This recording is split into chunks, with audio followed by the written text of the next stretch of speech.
ஓம் முருகா சரணம். வெற்றிவேல் முருகா சரணம்.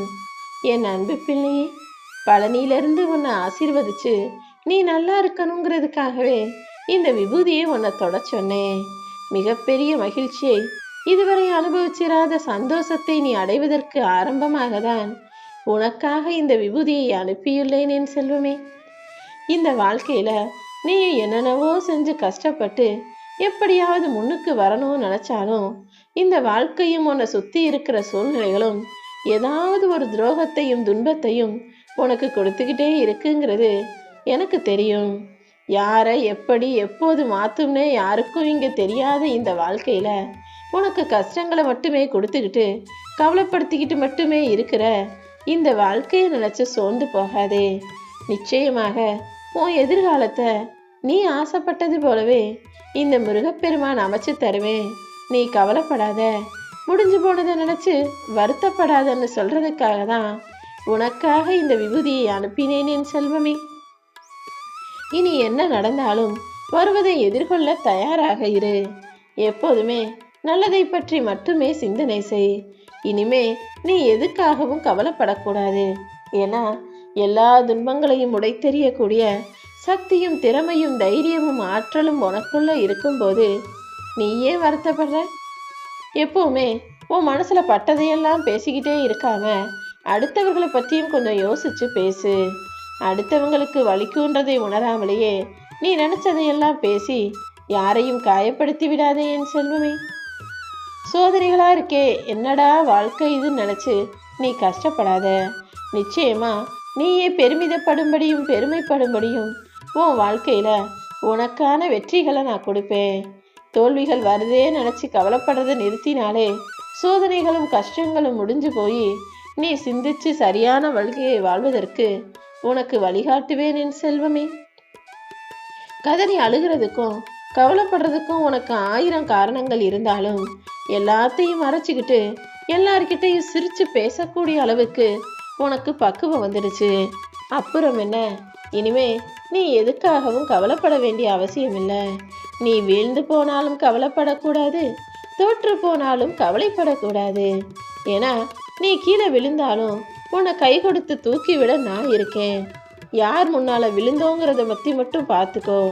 யார் முன்னால நீ கீழே விழுந்தியோ, யார் உன்னை தள்ளி விட்டாங்களோ, யார் உன்னை தவறி விழுந்து தோற்று போறதுக்கு காரணமாக இருந்தாங்களோ அவங்க கண் முன்னால நீ எழுந்து நின்று ஜெயிச்சு காட்டணும் என் செல்வமே.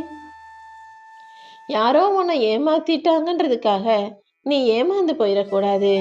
நீ அந்த ஏமாற்றத்திலிருந்து மீண்டு வந்து மறுபடியும் ஏற்ற மிகுந்த வாழ்க்கையை வாழ்றதுக்கு தயாராகணும். அதை புரிஞ்சுக்காம ஒரு சின்ன விஷயத்துல யாரோ உன்னை ஏமாத்திட்டாங்கன்றத நினைச்சு நீயே ஏன் உன்னை ஏமாத்திக்கிற?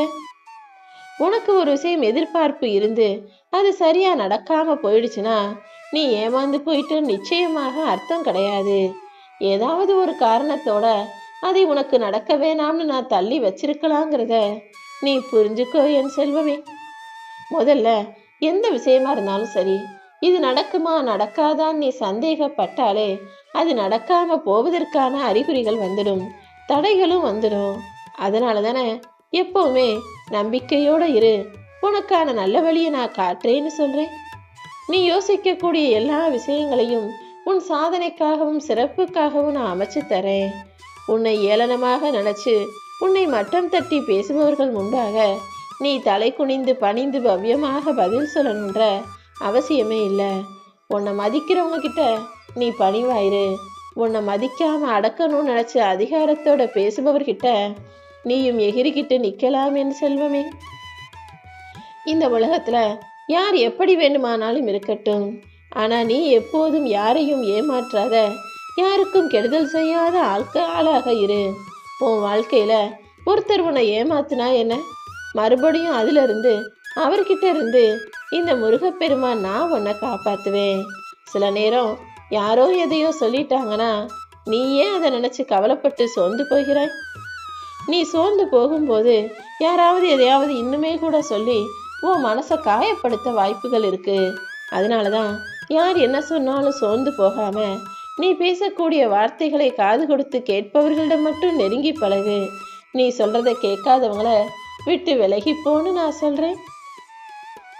கஷ்டத்தை கடந்து போறது கஷ்டமா இருக்கு நீ நினைச்சினா அது இன்னுமே உனக்கு துன்பமாகத்தான் இருக்கும். என் வாழ்க்கை முழுவதும் கஷ்டம் கஷ்டம்னு புலம்பிக்கிட்டே இருந்தீனா எப்படி அதை கடந்து போவாய்? வாழ்க்கையில உன்னை போல கஷ்டப்பட்டவங்களும் உன்னை விட கஷ்டப்பட்டவங்களும் கூட நிறைய பேர் இருக்காங்க. நீதான் எல்லாத்தையும் தாண்டி முன்னேறி வர வேண்டும் என் செல்வமே. அடுத்தவங்களுக்கு நல்லது செய்யற உனக்கு ஏன் நல்லது நடக்காது? அடுத்தவங்களுக்கு நல்லதே செய்யாதவர்களுக்கே நான் நல்லதை நடத்தி கொடுக்கிறேன். அப்படி இருக்கும்போது ஏன் அன்பு பிள்ளையான உன்னை, என் மேல பக்தியும் பாசமும் வச்சிருக்கிற உன்னை நல்லது செய்ய விடாமல் விட்டுடுவேனா என்ன? உனக்கான நல்லதை நீ நினச்சிக்கிட்டே இரு. கூடிய சீக்கிரம் எல்லாமே நல்லதாக நடக்கும்படி நான் அருள் புரிவேன் என் செல்வமே. இந்த உலகத்துல ஒவ்வொருத்தரும் ஒவ்வொரு மாதிரி இருக்கும்போது நீ யாரை நினைச்சும் எதுக்காகவும் கவலைப்படாத. எல்லாமே சீக்கிரமாகவே மாறும். எல்லாருமே நடிச்சுக்கிட்டு இருக்க இந்த உலகத்துல நீ மட்டும் நீதி நேர்மை நியாயம்னு இருந்தா உன்னை தப்பா தான் பார்ப்பாங்க. போராட்டங்கள் இல்லாத வாழ்க்கை இங்க யாருக்குமே கொடுக்கல. நீதான் போராடி தைரியமா எதிர்த்து நின்று வாழ்க்கை எதிர்கொள்ளவும் தயாராக இருக்கணும் என் செல்வமே. எதுவுமே உன் வாழ்க்கையில இப்போ சரியா இல்லைன்னு நீ நினைக்கிற. ஆனா இதற்கு காரணமே நீ எதையுமே சரியாக தேர்ந்தெடுக்க தெரியாமல் இருந்ததால் தான். பரவாயில்ல, இப்ப கூட ஒண்ணு கெட்டு போல. நீ தேர்ந்தெடுத்தது தப்பா இருக்கலாம், நீ நினைச்சது தப்பா இருக்கலாம். ஆனா எல்லாத்தையுமே அனுசரிச்சு போக கத்துக்கிட்டீனா கூடிய சீக்கிரம் அனைத்தையுமே உனக்காக நான் சரி செய்வேன் என் செல்வமே. உன் வாழ்க்கையில இப்போ இருக்கக்கூடிய எல்லா கஷ்டங்களையும் போக்கி உன்னுடைய கவலைகளை தீர்த்து உனக்கான நல்ல வாழ்க்கையை அமைச்சு தர்றதுக்கு இந்த முருகப்பெருமான் நான் தயாராயிட்டேன். வாழ்க்கை சந்தோஷத்தை கொடுக்கும்போது ஏத்துக்கோ, தராத போது ஏன் எதனால நமக்கு சந்தோஷம் வரல, எதனால இந்த கஷ்டம் இருக்குன்னு வாழ்க்கையை கத்துக்கோ. வாழ்க்கை வழிகளை தந்தாலும் கத்துக்கோ, தராத போது ஏத்துக்கோ. ஏன்னா நிச்சயமாக உன் வாழ்க்கைக்கான பாடம் இதுல தானே இருக்கு. வலியும் வேதனையும் கஷ்டமும் சந்தோஷம்னு எல்லாமே மாறி மாறி வரக்கூடியதுதான் மனித வாழ்க்கை. எது வந்தாலும் ஏத்துக்கோ, வராத போது கிடைக்கும்னு நம்பிக்கையோட காத்திருந்தீனா எல்லா நல்லதையும் உன் வாழ்க்கையில நான் வரவழைக்கிறேன். சில மனிதர்கள் நான் சொல்றதுதான் சரி, நான் செய்யறதுதான் சரின்னு நினைச்சுக்கிட்டு தன்னைத்தானே உயர்ந்த ஆளாக நினைச்சு பேசிக்கிட்டு இருப்பாங்க. அவங்களுக்கு புரிய வைக்கிற வேலைகளை எல்லாம் நான் பார்த்துக்கிறேன். அப்படி உன் வாழ்க்கையில முன்னால யாராவது உன்னை மட்டம் தட்டி பேசி தான் தான் உயர்வானவன் நிரூபிக்க நினைச்சா நீ அமைதியாக அவங்கள கடந்து போயிடு. ஏன்னா அதன் மூலமாக நீதானே யோசிச்சு யோசிச்சு கவலைப்பட்டு அழுகிற. சில அவமானங்கள் உனக்கு அழுகையை கொடுத்துருக்கலாம். சில அவமானங்கள் இனிமே இவங்ககிட்ட பேசக்கூடாது பழகக்கூடாதுன்னு உனக்கு நல்ல புத்தியை கொடுத்துருக்கலாம். சில அவமானங்கள் இனிமே தேவையில்லாம யாருக்கிட்டையும் பேசவே கூடாதுன்னு உனக்கு அமைதியை கொடுத்துருக்கலாம். ஆனால் இறுதியாக நீ பட்ட எல்லா அவமானங்களும் ஒன்னா சேர்ந்து உனக்கான அவமானத்தை வெகுமானமாக மாற்றி கொடுக்கும். இப்போது நீ பெற்ற அவமானம் எதுவுமே உன் வாழ்க்கைக்கான முற்றுப்புள்ளி கிடையாது. இதுதான் உன் வாழ்க்கைக்கான தொடக்க புள்ளின்னு புரிஞ்சுக்கோ. இத்தனை நாளா அழுகையோடும் கஷ்டத்தோடும் அவமானத்தோடும் வாழ்க்கையை வாழ்ந்தனே, இனி சிறப்பாகவும் செழிப்பாகவும் உயர்வாகவும் வாழ போற.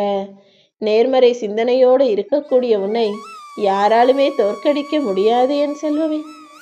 அதே நேரத்துல எதிர்மறை சிந்தனையோட நீ இருந்தினா எவ்வளவுதான் மருந்து சாப்பிட்டாலும் கூட உன் நோய் குணமாகாது.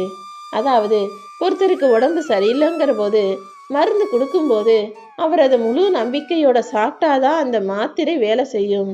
அவர் நம்பிக்கை இல்லாம இதெல்லாம் ஒண்ணுமே இல்லை, இதெல்லாம் சரியே ஆகாதுன்னு நினைச்சாங்கன்னா அந்த மருந்தே கூட அவருக்கு விஷமாக மாறி அவர் நோயை இன்னும் அதிகப்படுத்தி கொடுமைப்படுத்திடும்.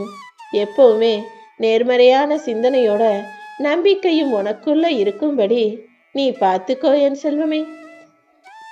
ஏன்னா நல்ல சிந்தனை உள்ளவர்கள் மட்டும்தான் வாழ்க்கையில வெற்றி பெற முடியும். எண்ணம் போல்தான் வாழ்க்கை. நீயும் எப்பவுமே உன் எண்ணத்துல உயர்ந்த விஷயங்களை நல்ல விஷயங்களை நினைச்சுக்கோ. இன்பத்தை நீ அடுத்தவர்களிடம் பகிர்ந்து கொள்ளும் போது அது இருமடங்காக பெருகும். நீ எப்பவுமே தாழ்ந்த சிந்தனைகளுக்கும் தரம் கெட்ட மனிதர்களுக்கும் பதில் சொல்லணுங்கிற அவசியமே இல்லை. அவர்களிடமிருந்து விலகி நிற்பதுதான் உனக்கு நல்லது. நீ என்னதான் நேர்மையா இருந்தாலும் எவ்வளவுதான் நல்லது செஞ்சாலும் நல்லவனாகவே இருந்தாலும் இந்த உலகம் உனக்கு எதிராக எதையாவது சொல்லிக்கிட்டு தான் இருக்கும். அப்படிப்பட்ட காலகட்டத்தில் நீ எதுவுமே பதில் சொல்லாம திரும்பி போய்கிட்டே இரு. கூடிய சீக்கிரம் இந்த உலகமே உனக்கு பின்னால உன்னை நோக்கி நடந்து வரும். அப்புறம் என்ன, நீதான் மகிழ்ச்சி அடைந்து வெற்றி பெற்று உலகை வெல்வாய்.